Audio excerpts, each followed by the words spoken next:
Hello, astronomy enthusiasts from all around the world. I'm Luis Miguel Azorín, and I welcome you to a new episode of Astro Academy's astronomical events. The month of July is packed with spectacular astronomical events, planetary conjunctions, occultations, meteor showers. In this video, I'll tell you everything you can see in the sky this month and how to capture it with your camera step by step. Let's get started. As always, we'll begin with this month's lunar phases. On the 2nd of July, we'll have the first quarter moon. The full moon, on the other hand, will occur on the 10th of July at 2036 Universal Time. The last quarter will be visible on the 18th of July. And finally, we'll close the month with the new moon on the 24th of July, perfect for enjoying deep sky observation. As for planetary events, July offers us several very interesting opportunities. On the 4th of July, Mercury will reach its greatest eastern elongation. This means you'll be able to see it just after sunset, very close to the western horizon. It will be an excellent opportunity to observe or photograph this elusive planet. On the 6th of July, Saturn and Neptune will be in conjunction, appearing very close together in the sky, although you'll need a telescope or binoculars to see them well. In the early morning of the 16th of July, the moon will pass very close to Saturn and Neptune. It will be a great time for a planetary photo with the moon in the frame. And for the more advanced observers, Pluto will be in opposition on the 25th of July. It may become visible with large telescopes in the constellation Capricornus.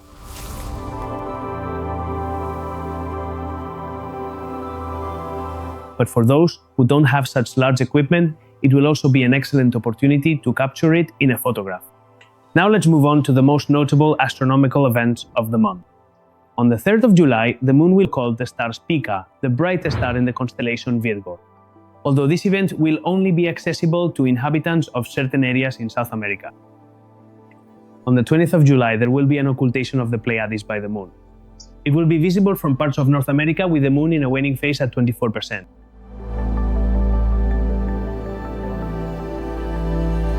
Finally, the nights of the 29th of July to 30th will be the best time to observe the southern Delta Aquarids and Alpha Capricornids meteor showers. The first can reach between 15 and 20 meters per hour, and the latter are known for producing spectacular fireballs. The moon will be in a waning phase, which will help you enjoy the show. And don't forget that from mid-July, the first Perseids can already be seen, although their peak, as you know, will be in August. If you have clear skies, it's a good time to start preparing your photography sessions. Now let's move on to some photography tips that will help you capture the most interesting events of July. If you want to photograph Mercury at its greatest elongation on the 4th of July, I recommend going just before sunset and aiming low.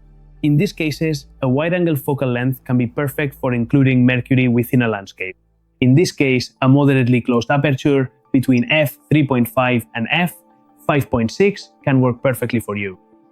A low ISO sensitivity between 100 and 400 and an exposure time between 1 and 3 seconds should be enough for you to capture this elusive planet within the landscape. But it can also be an excellent opportunity to capture it at high magnification through a telescope. In this case, I recommend that you arrive well in advance, set up your telescope, adjust it properly, and wait for the moment when the sun sets, so you can observe the western sky until you spot this elusive planet and aim your telescope at it. What you'll see will look something like a tiny moon in its first quarter phase. For the more advanced, it's also an excellent opportunity to capture it through planetary astrophotography. During the close approach of the moon to Saturn and Neptune on July 16th, the ideal setup is to use a telescope or a long telephoto lens and tracking for long exposures. Here, you can practice techniques such as stacking or drizzling to improve the final resolution. For occultations, timing is key. If you have a telescope, record video at high speed between 30 and 60 frames per second, and then extract the best frames. This technique is known as lucky imaging, and it can allow you to get photos like this.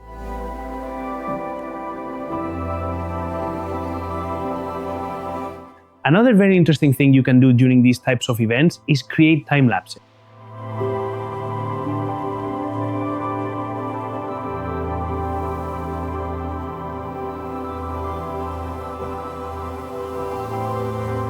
And for meteor showers, like the Delta Aquarids or the Alpha Capricornids, a good strategy is to shoot in burst mode for hours. Well, actually, it wouldn't be burst mode, but rather setting your camera's intervalometer so that it captures one photo after another.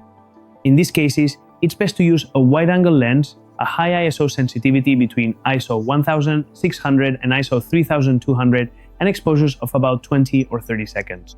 Compose your photo with the radiance location in mind and try to include something interesting in the landscape.